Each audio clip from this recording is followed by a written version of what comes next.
Si hay un tópico del cual los medios de comunicación no hablan o les cuesta hablar, es justamente de medios de comunicación. Parece ser que hablar de medios es algo que no es bien visto.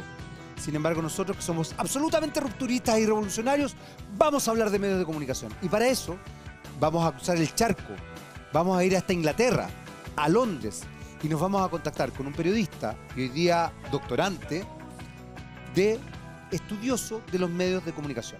Marco Ortiz, que tiene además es director de @Ojo del Medio, va a estar conversando con nosotros acá, por supuesto, en Lo Personal es Político.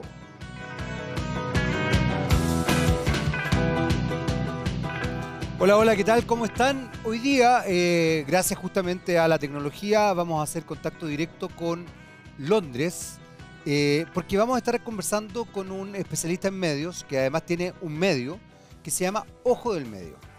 Él está haciendo un doctorado en Londres, un doctorado sobre medios de comunicación, y vamos a conversar un poco de cómo él percibe los medios de comunicación en nuestro país y la relación que tiene además quizás con los medios de comunicación en Londres. Puede ser interesante también, dada la problemática que se ha desarrollado o el cuestionamiento que se le hace a Televisión Nacional de Chile, ver cómo funciona la BBC, que se supone que es un referente para nosotros.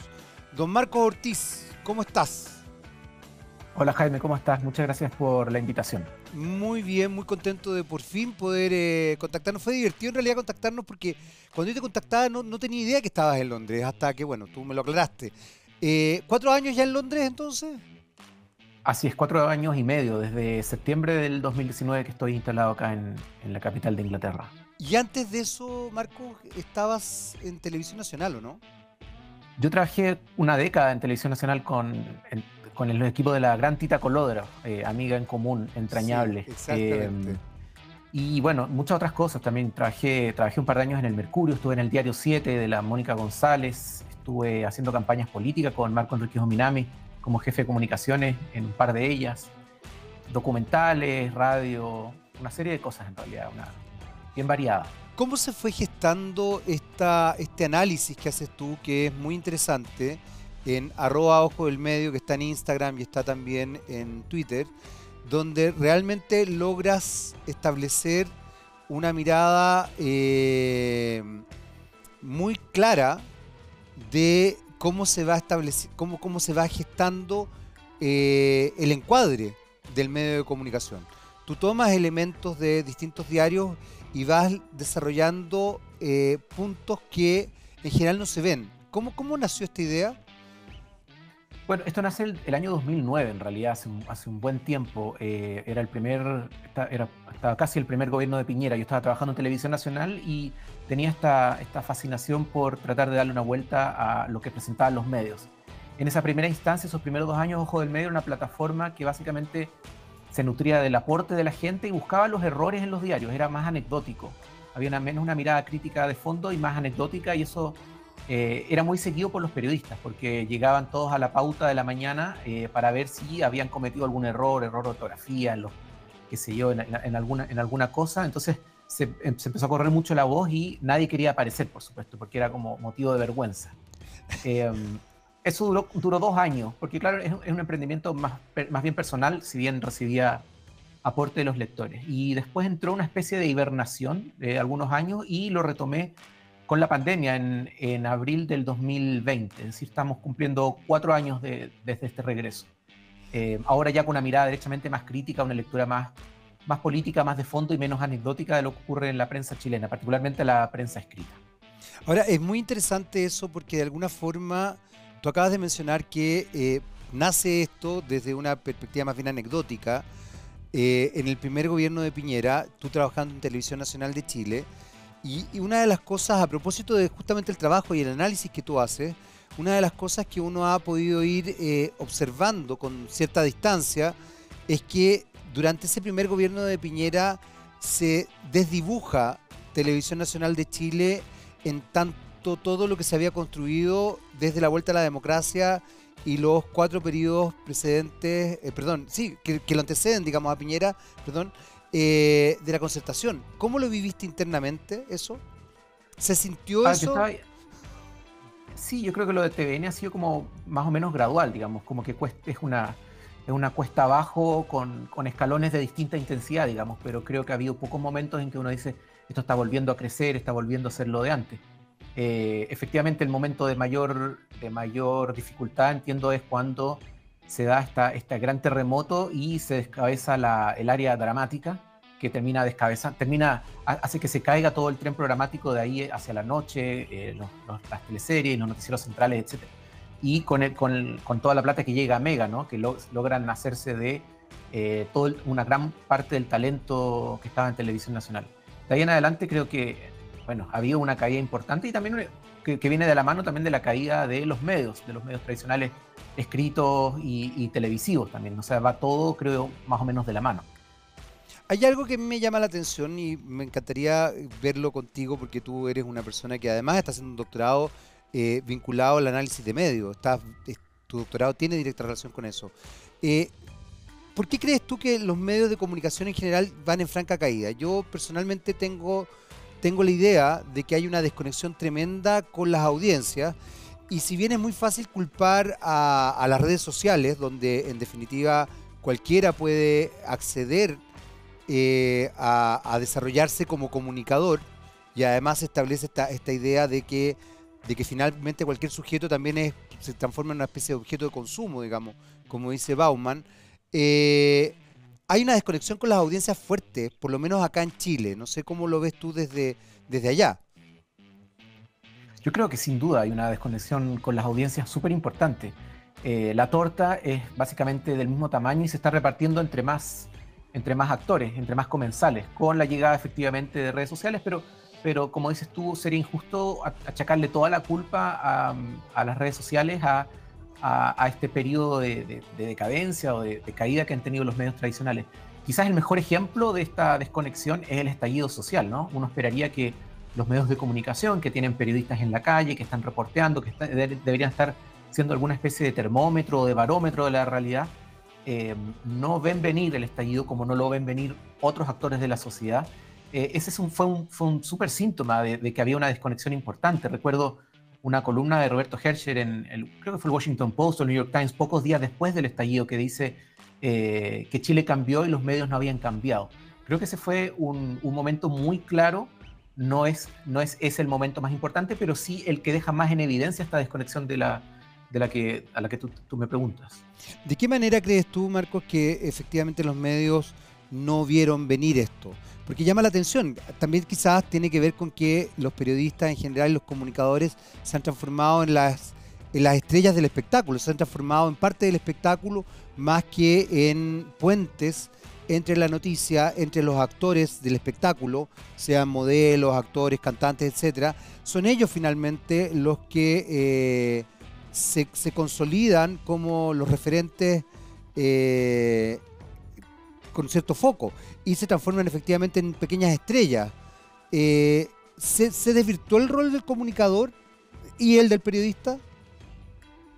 A ver, yo creo que lo que hay es, no sé si desvirtuar, solamente ha ido cambiando, ha ido mutando. Estamos viviendo nuevos tiempos, los públicos exigen nuevo tipo de contenido, ¿no? En ese sentido yo creo que han tratado de adaptarse de cierta manera, en algunos aspectos de manera más exitosa y en algunos aspectos se han quedado detrás y así hay medios como se han ido cerrando, han tenido que despedir periodistas, etc. A mí me interesa mucho el fenómeno del estallido y por eso eso es lo que estoy estudiando acá en Londres, como inicio o como momento cúlmine en el que queda en evidencia todo esto que ocurre y, bueno, con la pandemia que llega 6 meses después, ¿no? Que termina de sacudir, o sea, ¿cómo lo veo yo? Yo entiendo que el estallido los pilla de sorpresa, no ven venir lo que venía, lo que estaba ocurriendo, se compran este discurso oficialista de que vivíamos en un oasis, los medios son sindicados por gran parte de la población como parte del problema más que parte de la solución. Recordemos las masivas marchas que hubo afuera de canales de televisión, afuera de radios, y los diarios se salvaron porque básicamente la gente no sabía cómo llegar al mercurio y la tercera estaba medio escondida, ¿no? Ese es el primer terremoto. Los auspicios se esconden en octubre y noviembre del 2019. Nadie estaba comprando autos, nadie estaba comprando casas, los supermercados estaban medio cerrados, las tiendas también. Eso tiene una repercusión importante en los medios de comunicación. Y bueno, en marzo del 2020 ocurre la pandemia con todo lo que eso significa, digamos, que modifica por completo el trabajo periodístico en Chile y el mundo.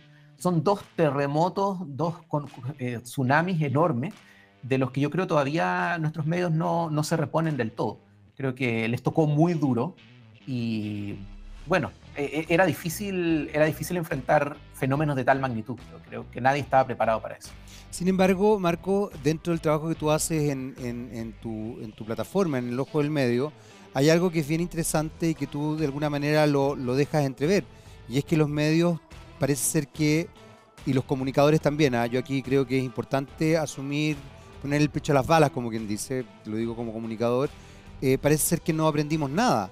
De hecho, los medios hoy día han tenido una especie de vuelta a un discurso pre-estallido, sin duda alguna, e incluso pre-siglo XXI, un discurso más bien noventero, ochentero en algunos aspectos, sin mayor profundidad crítica.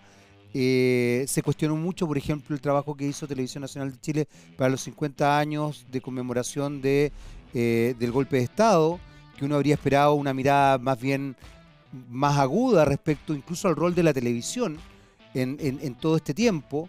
Y eso no pasó, por el contrario, lo que se ha establecido es esta idea de higienizar cierta situación y fundamentalmente poner el foco en la violencia y el miedo. Yo diría que son los dos grandes ejes comunicacionales que tienen hoy día la mayoría de los medios de comunicación, puntualmente la televisión y también la prensa escrita. Quizás la radio se escapa un poquito. ¿Cómo lo ves tú eso? Absolutamente, estoy totalmente de acuerdo y esa es la pregunta que me estoy haciendo desde hace 3, 4 años en este trabajo de investigación, este trabajo doctoral. Si es que los medios trataron efectivamente, activamente de entender lo que estaba ocurriendo o si más bien se atrincheraron, se parapetaron mientras se caía la estantería del poder que ellos habían, en su gran mayoría, tratado de defender durante una gran cantidad de años. Y estoy llegando a la conclusión básicamente de que lo que hicieron fue parapetarse, fue contener lo más posible, aguantar esta ola. Hubo unos pequeños indicios, así como estos dueños de grandes empresas, empresarios que dijeron, mira, vamos a subir unos sueldos, ¿no? E inmediatamente fueron acallados por otros que dijeron, no queremos mea culpa, estamos poniéndonos una soga al cuello, aguantemos todo lo posible. Tuvieron la suerte, efectivamente, de que la pandemia vino al rescate, la gente salió a las calles, la presión social disminuyó, etcétera. Y ahora nos damos cuenta, pocos años después, que se aprendió poco y nada, digamos. Aguantaron el chaparrón, aguantaron, efectivamente lo lograron, no sin dolor, pedir gente, achicarse, algunos medios irse al digital y abandonar el papel, etcétera, etcétera. Pero digamos, los cuestionamientos ciudadanos de hace 5 años, 4 años y medio siguen ahí y nuestros medios hacen como que nada de eso hubiera pasado. Como dices tú, la elaboración, la creación, la construcción de este concepto ambiguo, vago, que pocos entienden del octubrismo, ha sido como una especie de salvavidas que sin mayor reflexión, a mi entender, trata de echar en un saco una serie de hechos inconexos que hoy día son muy útiles para quienes tratan de mantener las estructuras del poder tradicionales que hemos heredado, digamos, de los últimos 50 años, no son cosas de los últimos 5 o 10. Para entender el fenómeno de medios de Chile hoy día, es imposible olvidar los 17 años de oscuridad que tuvimos con Pinochet, etcétera, digamos. Eso es lo que nos diferencia como país, a mi juicio, y como continente respecto del sistema de medios de otras partes del mundo. En ese aspecto hay un elemento que es re importante también, Marco, y que creo que es interesante conversarlo contigo, porque de alguna forma los medios lograron transformar un estallido social que además aunaba a un porcentaje muy alto de la población, transformarlo en un estallido delictual. Es sorprendente como hoy día los medios han establecido y han diseminado el relato de que en realidad todo lo que ocurrió en octubre del 2019 fue más bien un acto delictual y un acto que nos quebró aún más como sociedad. Algo de eso también establece un relato, una agenda pública que se nutre de esta agenda política y de esta agenda mediática que se constituyen en un conservadurismo extremo. ¿Cómo tú lo has ido viendo? Porque acabas de decir algo que es bien interesante, Marco. Nos constituimos como país y como Latinoamérica, como región, a diferencia de lo que podría ocurrir en Inglaterra, por ejemplo, evidentemente, no somos bajo ningún, aunque nos creamos los ingleses de Latinoamérica, no lo somos, pero algo de eso hay ahí, algo pasa, que seguimos teniendo este referente jugando chueca la carta, digamos, acá. ¿Cómo vas viendo tú esa situación de los medios, donde, como tú bien decías, los medios se parapetan, eh, pasan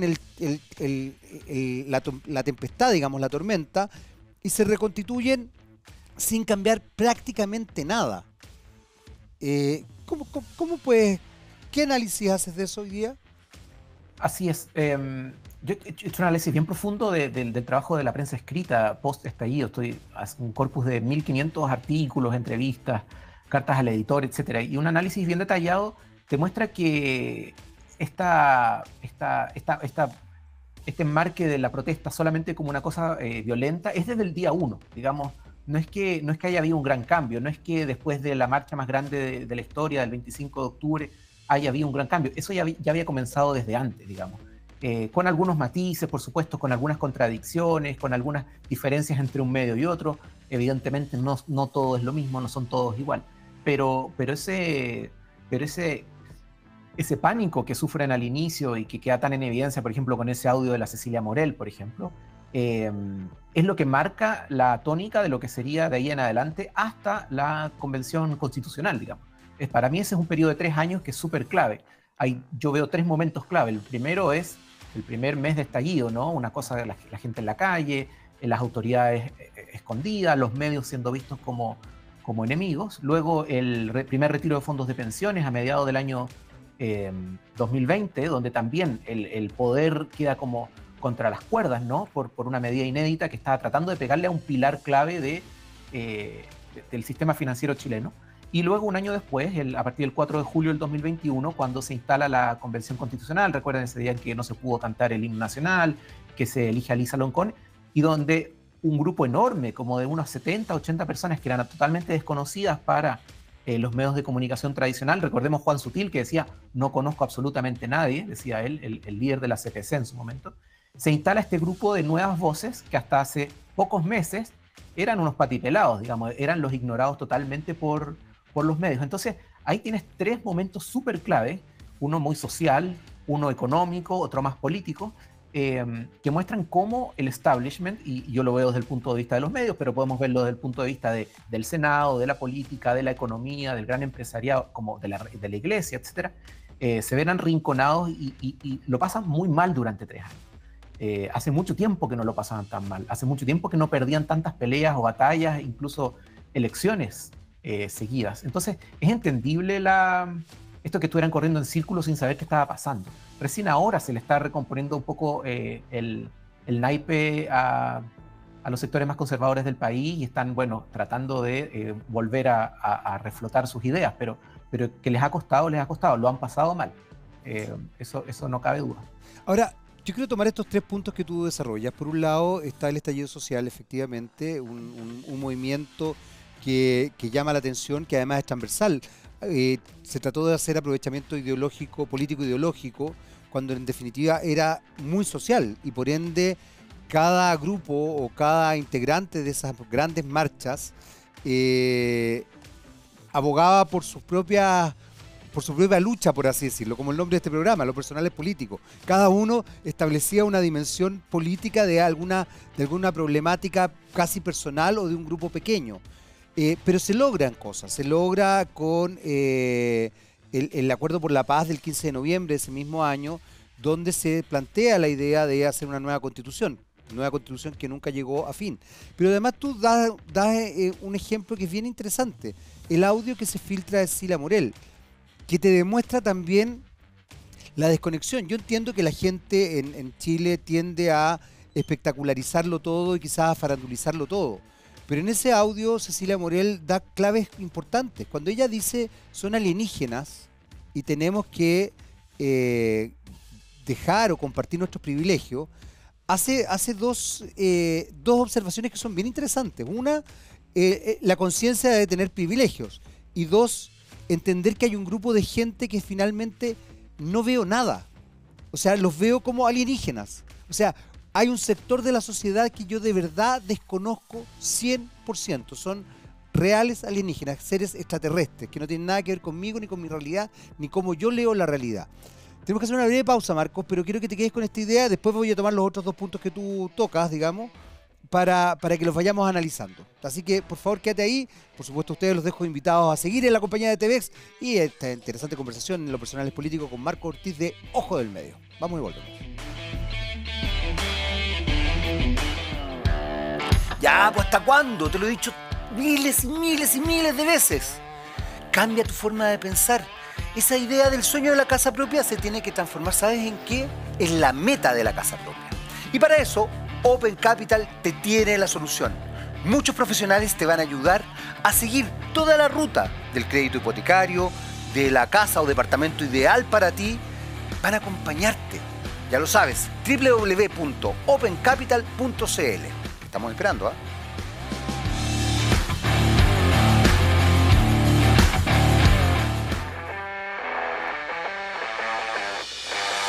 Muy bien, ya estamos de vuelta para nuestro segundo bloque de Lo Personal es Político. Seguimos conectados con Londres, Inglaterra, sí, no con la calle Londres, con Londres, Inglaterra, con don Marco Ortiz, que está ahí, bueno, es el director del medio Ojo del Medio, @Ojo del Medio, que hace análisis de medios. Y yo le estaba preguntando, justamente en el bloque anterior, estos tres hitos que él menciona. Uno, el estallido social.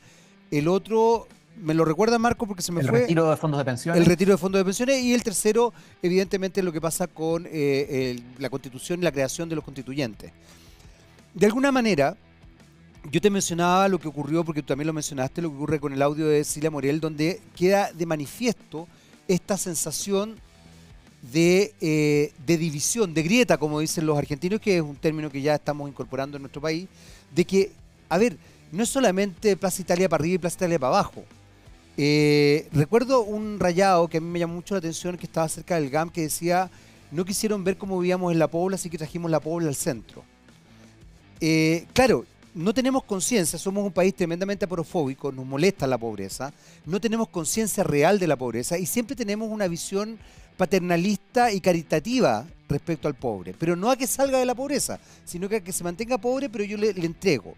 Ahí de alguna manera este audio de Cilia Morel reviste un poquito todo eso, y yo encuentro que es un audio que es digno de estudio, ¿eh? De verdad. Creo que ella hace una jugada sorprendente comunicacionalmente. Después está el retiro de las AFP, y tú lo describiste muy bien. Pone en jaque el pilar fundamental de la economía chilena. De hecho, todos los economistas te dicen no se pueden terminar las AFP porque es un pilar fundamental de cómo hemos ido construyendo y salvando nuestra macroeconomía en desmedro de la microeconomía, en desmedro de las pensiones tuyas, las pensiones mías y de la angustia que a todos nos genera finalmente llegar a la vejez. Y finalmente me encantó que hablaras de estos patipelados porque tiene que ver justamente con esta dimensión endogámica del mundo político y mediático, donde son pocos los que logran acceder. Y cuando acceden tienen que cumplir con varios requisitos propios de la cultura interna del mundo político y del mundo mediático.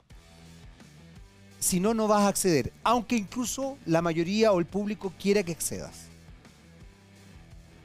¿Cómo vas viendo estas situaciones donde aparecen ciertos personajes, como por ejemplo en la creación de la nueva Constitución, que llaman la atención y que, como tú bien dices, no estaban dentro del mundo endogámico que conocemos habitualmente y del cual nos nutrimos hasta el día de hoy?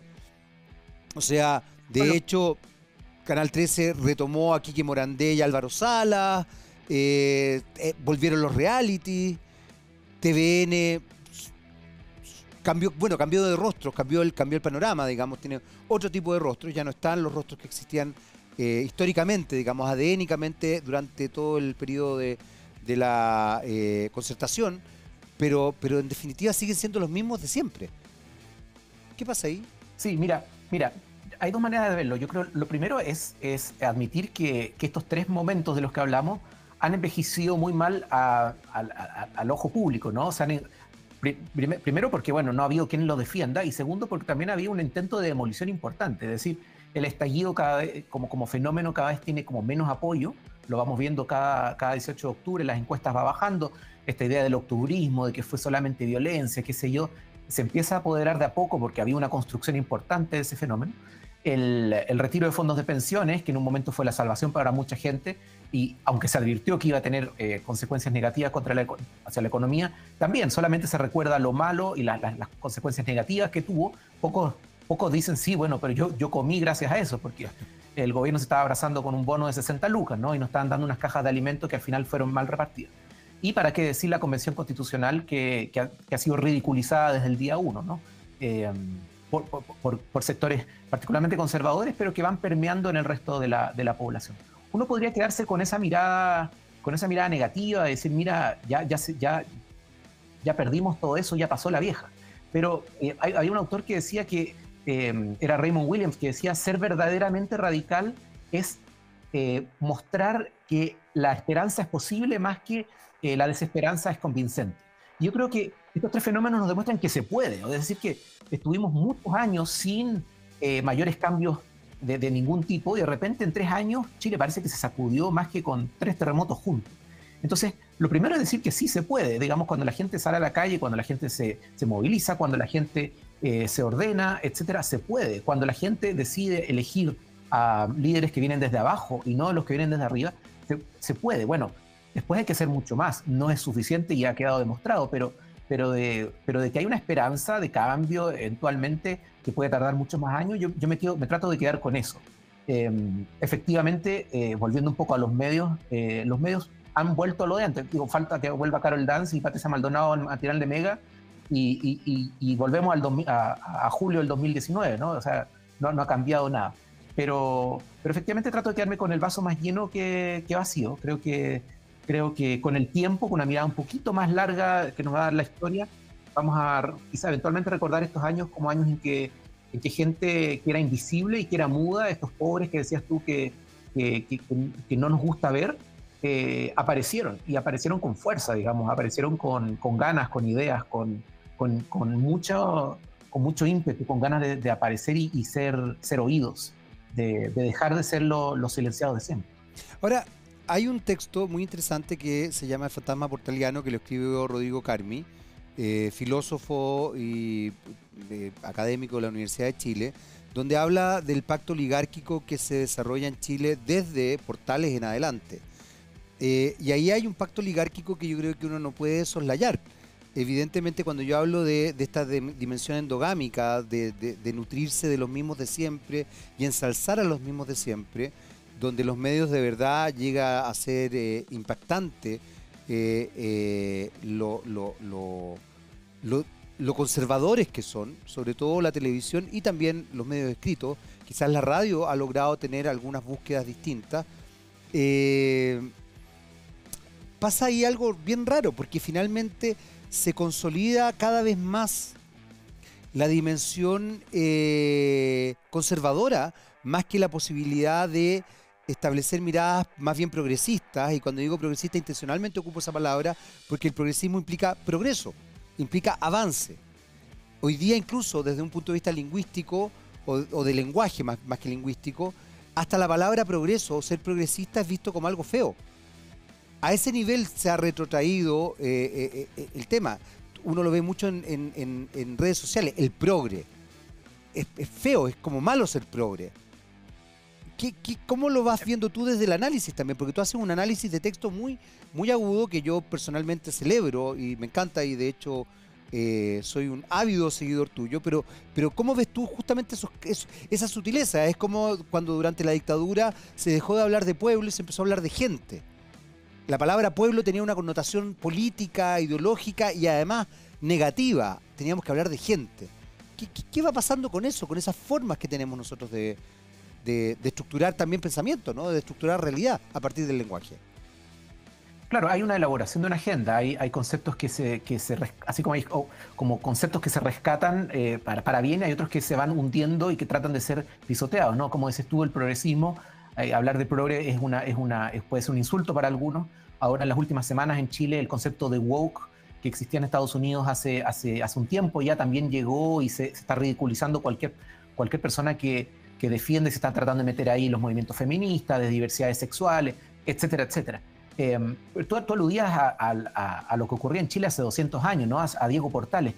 uno de los grandes defensores del orden. Y eso finalmente es lo que los medios de comunicación tradicionales hacen en Chile. O sea, si tú dices a quienes defienden finalmente, a quienes defienden es al orden, y el orden puede estar representado por partidos de derecha, pero también puede estar representado por partidos tradicionales de centro-izquierda. Y es por eso que durante los primeros años de la postdictadura, en los primeros gobiernos de la Concertación, hubo esta conversación tan cómoda entre la prensa tradicional y la centroizquierda representada por la Concertación, porque la Concertación representaba también un partido del orden, ¿no? De no vamos a enjuiciar mucho lo que ocurrió antes, vamos a mantener el sistema económico, vamos a se cerraron los medios de choque que había, en los medios más críticos que había de la dictadura, y los políticos de la Concertación se ven obligados, o ni tan obligados, contentos, dan entrevistas al Mercurio, a La Tercera, a los canales que tampoco se renovaron. Entonces, esa es finalmente la gran defensa que hay, ¿no? El orden. Y lo que ocurre a partir de 2019 es todo lo contrario, es una lucha contra el orden. Yo he entrevistado más de 50 personas para mi proyecto doctoral de distintos áreas, muchos periodistas. Había un abogado que me decía algo muy interesante, me decía, mira, a partir del 18 de octubre, a partir del estallido, las fuerzas más conservadoras lo que tratan de hacer es defender el orden público, defender los semáforos, el alumbrado público, que no rompan la calle. Y lo hacen porque no pueden defender el orden social, porque defender el orden social es inexplicable, porque cuando tú empiezas a defender el orden sobre el cual está construida esta sociedad, tienes que dejar en evidencia una serie de desigualdades que dan vergüenza, dan náuseas. Como no puedes defender ese orden social, es mucho más fácil defender el orden público. Es difícil defender que alguien rompa un semáforo que nos hace bien a todos, o un paradero de micro. Más difícil es defender este orden social injusto. Y este abogado creo que tenía bastante sentido, digamos, porque además es mucho más fácil defender un semáforo que defender el sistema desigual que se ha construido en Chile en los últimos 50 años. Y esa defensa es muy cómoda para los medios de comunicación. Requiere menos explicación, es más espectacular quizás, ¿no? Es más espectacular defender un semáforo que otra cosa. Y para terminar esta idea, Jaime, porque tú hablabas de la televisión, lo más curioso es que los sectores más conservadores de Chile vieron a la televisión post-estallido como un aliado de los violentistas, de los ahora llamados octubristas. Los más conservadores vieron en los matinales, que le ponían el micrófono a la gente en la calle, que estaba muy molesta, como aliados de esto y como que estaban validando la violencia. Imagínate al punto que llegamos, ¿no? En un país que tiene los medios de comunicación más concentrados del continente, sino del mundo, tirados todos para un lado, que los conservadores encuentran que los medios están tirados hacia el progresismo. Digamos, la locura total. Cuando los medios son hiperconservadores, sobre todo la televisión, quizás es de los medios más conservadores que hay. Bueno, hay medios escritos que tú analizas mucho, que son tremendamente conservadores y tienen ciertos islotes para, como quien dice, limpiar la imagen. Pero me parece súper interesante lo que estás diciendo, porque en definitiva entonces, ¿tendremos alguna salida respecto a esto? Porque yo me imagino que tú has leído a Pierre Bourdieu y leíste sobre la televisión de Pierre Bourdieu, que es un texto muy cortito, pero para mi gusto muy contundente. Bourdieu plantea que, en definitiva, hoy día las líneas editoriales las están manejando quienes tienen el poder económico. Y además lo manejan de manera muy solapada, porque no es que te digan, no es que te dicten lo que vas a decir, sino que te quitan plata. Y entonces, desde ese punto de vista, tú tienes que sostenerte, porque el libre mercado exige que te sostengas desde ahí. Y al quitarte plata, en definitiva, no tienes ninguna posibilidad de salir adelante. El Estado en Chile no se hace cargo de los medios alternativos, tú lo acabas de mencionar. De hecho, hubo una verdadera negociada en la vuelta a la democracia, donde se quitaron cualquier tipo de medios que fuera que hiciera ruido, que fuera ruidoso para que cuestionara o que criticara esta vuelta a la democracia tan higiénica, ¿no? que tuvimos, y que desde cierto punto de vista puede ser muy plausible, pero también con transacciones muy complejas que se están viendo mucho tiempo después. ¿Qué es lo que pasa ahí? ¿Tenemos salida? ¿No hay salida? ¿Cómo estás viendo tú eso? También te lo pregunto porque creo que también los que tratamos de investigar o estudiar los medios y trabajamos en medios, de pronto, y tenemos una visión más crítica, queremos que esto cambie, o queremos por lo menos tener alguna visión de futuro más noble, digamos, que solamente tener una sociedad hiper espectacularizada y farandulera, como está ocurriendo hoy día en Chile. En Chile la política es de un nivel de farándula grosera, las campañas se hacen en TikTok, en Instagram, vemos a ministros bailando, no sé, políticos disfrazados, etcétera, etcétera, etcétera. ¿Qué pasa ahí? Sí, a ver, una serie de cosas. Primero, efectivamente, al interior de los medios de comunicación hay contradicciones, no es un bloque monopólico, así granítico, que tú dices, mira, pero aquí entrevistaron a un comunista, se cae la teoría que está diciendo aquí el entrevistado.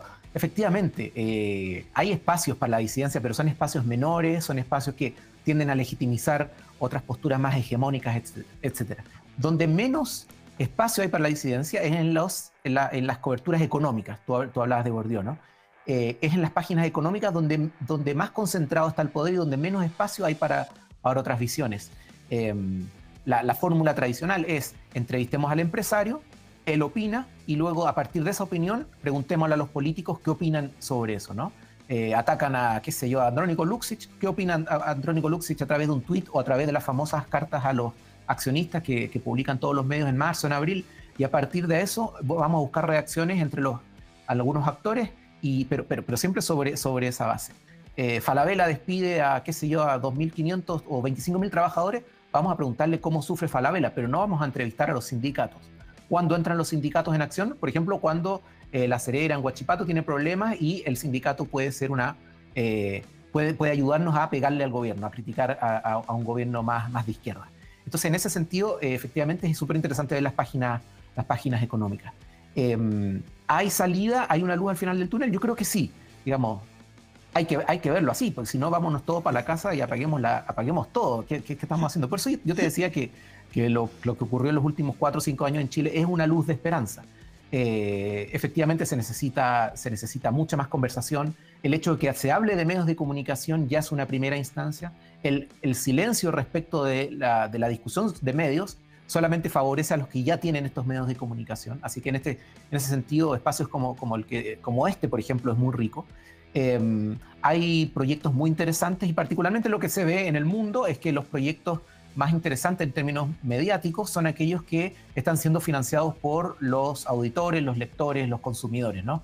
CIPER, que está realizando quizás el periodismo más mordaz, más duro con el poder en Chile, se basa básicamente en un 70%, entiendo, en los lectores, y como esa hay una serie de proyectos alrededor del mundo que reúnen gente que está dispuesta a dar 3.000, 5.000 pesos todos los meses, y de esa manera evaden de cierta forma el enorme poder que tiene el empresariado, que no va a financiar proyectos que están dispuestos a sacudir un poquito la estantería, a sacudir un poquito el statu quo. Entonces sí, hay esperanza. Es difícil y el progresismo en Chile está en enorme deuda, digamos. Uno no puede culpar al conservadurismo por la ausencia de medios más de izquierda, ¿no? También hay una responsabilidad primordial de los sectores de centro-izquierda que no se han podido poner en orden, de acuerdo, y es así como después de tantas décadas no tenemos todavía un medio, como sí lo existe en otros países, que logre dar una visión distinta a lo que nos transmiten estos otros medios más conservadores. Acabas de tocar un tema que me parece súper relevante y súper importante, porque en definitiva, a propósito de esta visión endogámica, el discurso también termina siendo el mismo durante tanto tiempo y los relatos siguen siendo lo mismo. Yo muchas veces he escuchado, por ejemplo, a productores ejecutivos diciendo: voy a refrescar la pantalla. Entonces ponen a una persona de 20 años, pero con una mentalidad de 150 años o 200, o sea, a un portaliano. Y no se dan cuenta que en realidad refrescar la pantalla implica relatos distintos, formas de ver distintas, enfoques diferentes y diversos. ¿Cómo se puede establecer eso? Tú vives en un país donde, en este minuto estás viviendo en un país donde, por ejemplo, la televisión pública tiene un peso específico importante. BBC 1 y BBC 2 se constituyen de manera muy inteligente y uno tiene programas tremendamente entretenidos, y espectaculares y hasta faranduleros, pero con contenidos muy, muy profundos desde cierto punto de vista. Y me imagino que la parte más fuerte, digamos, más vinculada quizás al Estado, no sé cómo se divide la BBC 1 y BBC 2, entonces no sé cuál pertenece a qué, pero sí me ha tocado ver cosas de uno u otra señal. Funcionan con una lógica que es bastante atractiva finalmente, para uno incluso que vive en otro país y que maneja un lenguaje, o sea, que maneja un idioma distinto, y así todo uno dice: wow, aquí hay algo interesante. ¿Cómo lo estás viendo tú? Porque yo estoy de acuerdo, yo creo que hay que ver la luz al final del túnel. Pero ¿cómo empezamos a hacer que esa luz empiece a acercarse cuando hay una sociedad que está absolutamente imbuida en las leyes de mercado? Quédate con esa idea, Marcos, porque quiero que a la vuelta de esta pausa me lo conteste. Así que quédate con la idea de lo que te acabo de preguntar y vamos y volvemos. No se vayan, seguimos por supuesto en lo personal político por las pantallas de TVX. Vamos y volvemos. ¿Estás amenazado de embargo o tienes informes comerciales negativos? No te preocupes. En Chile Deudas tenemos la solución para ti. Tenemos gran cantidad de profesionales que van a estar con abogados expertos en defensa de juicios por deudas, eliminación de informes comerciales negativos y expertos en leyes de quiebra que van a trabajar justamente para ayudarte en esto. Búscanos en redes sociales y entérate de todos nuestros servicios. Recuerda, tus deudas tienen solución junto a chiledeudas.cl.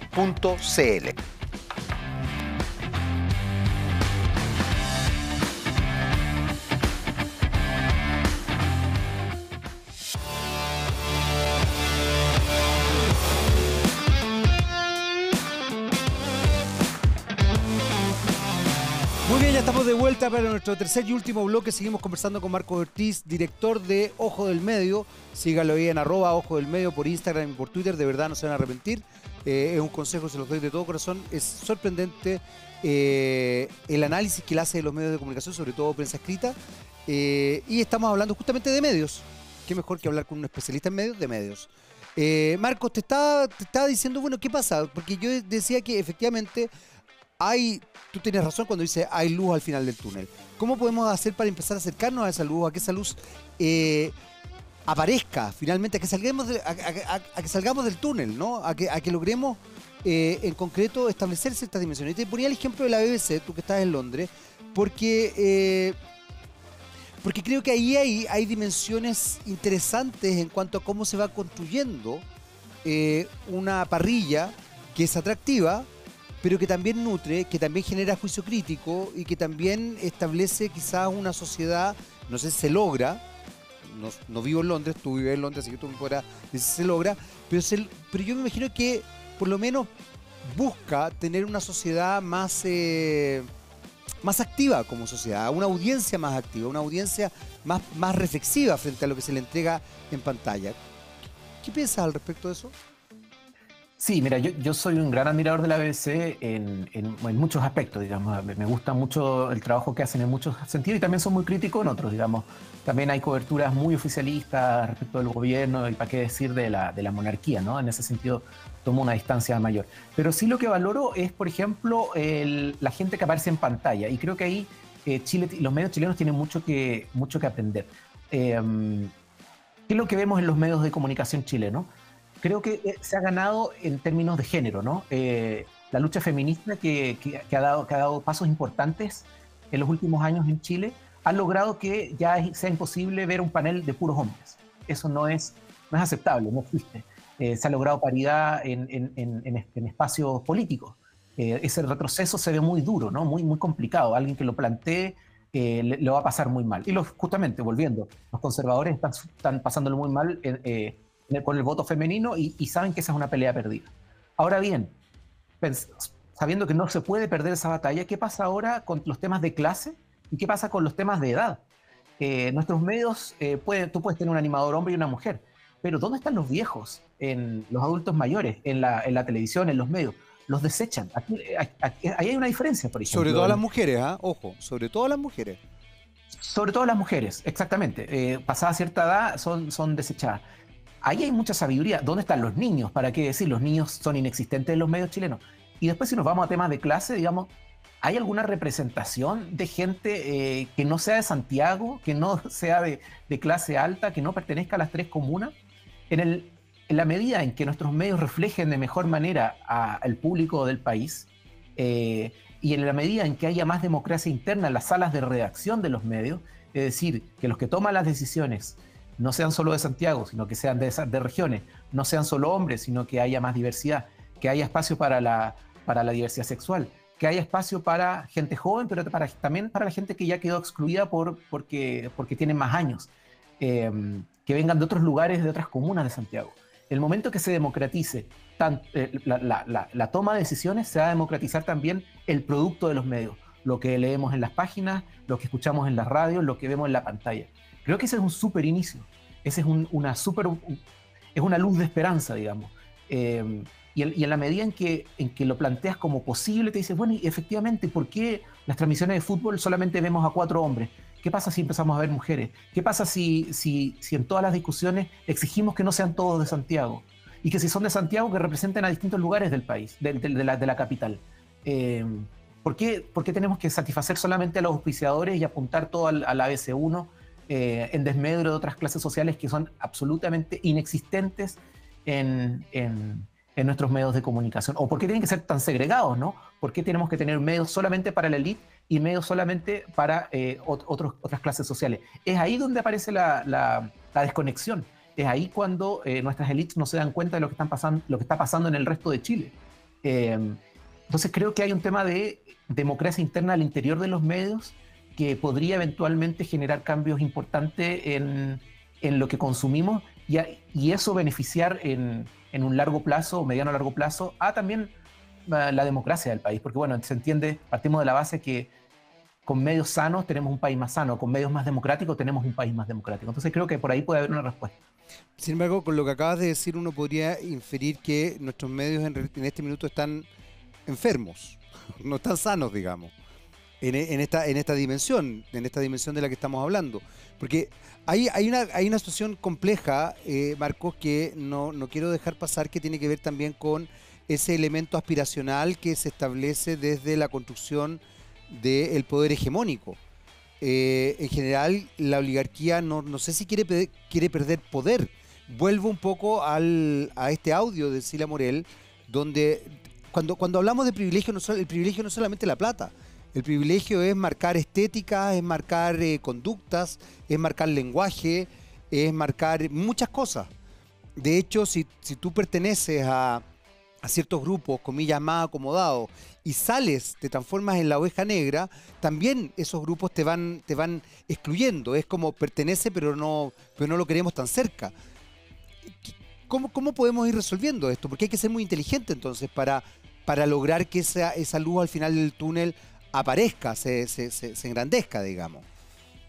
Bueno, pero entonces ahí volvemos al inicio del programa, ¿no? Ahí es lo que ocurrió en los últimos 4 años, 5 años, es el mejor ejemplo de que hay que aprender de eso. O sea, no cedieron en nada, no se cedió en la toma de decisiones, los que estaban tomando las decisiones eran los mismos de siempre. Teníamos en el gobierno, digamos, un grupo de gerentes hombres de 3 comunas. Los medios de comunicación representaban a ese mismo sector y explotó el país en sus caras.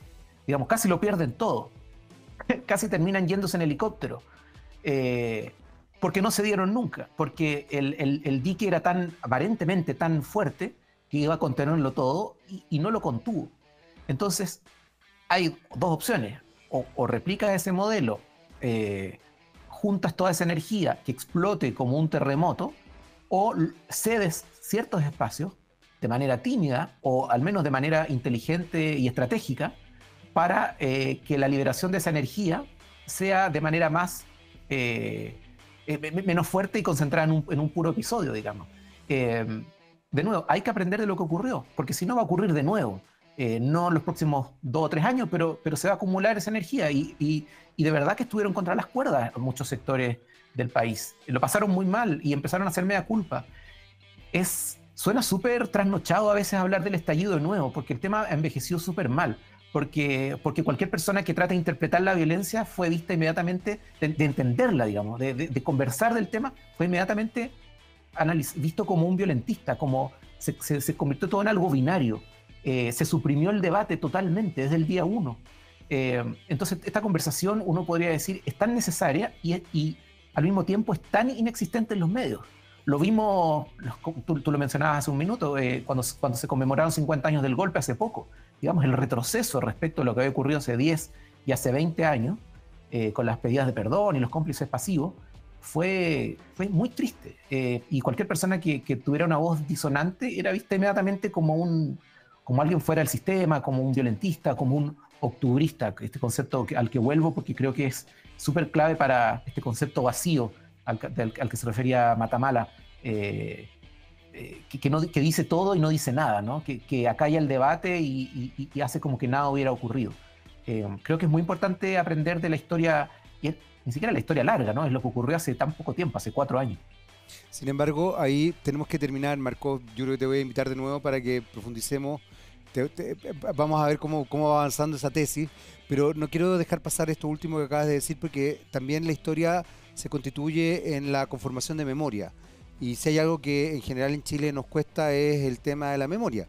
No nos gusta la memoria. La memoria es selectiva, la memoria es compleja, la memoria es antojadiza a rato, y por ende la historia también se va constituyendo a partir de cómo se va estableciendo una cierta memoria. Don Marco Ortiz, quiero agradecerle profundamente que haya estado con nosotros el día de hoy desde Londres. Un abrazo grande. Felicitaciones por Ojo del Medio, @Ojo del Medio. Muchas gracias, Marco. Muchas gracias a ti. Para los que no conocían la plataforma, sobre todo que se sumen en Twitter, que es el espacio más activo de Ojo del Medio, @Ojo del Medio en Twitter o X, como le llaman ahora. Ok, Marco, muchas gracias. Nos vemos. Chau, chau. A ti. Y nosotros nos despedimos porque ya se terminó nuestro programa del día de hoy. Sigan la compañía de TVX y volvemos con un próximo Lo Personal es Político.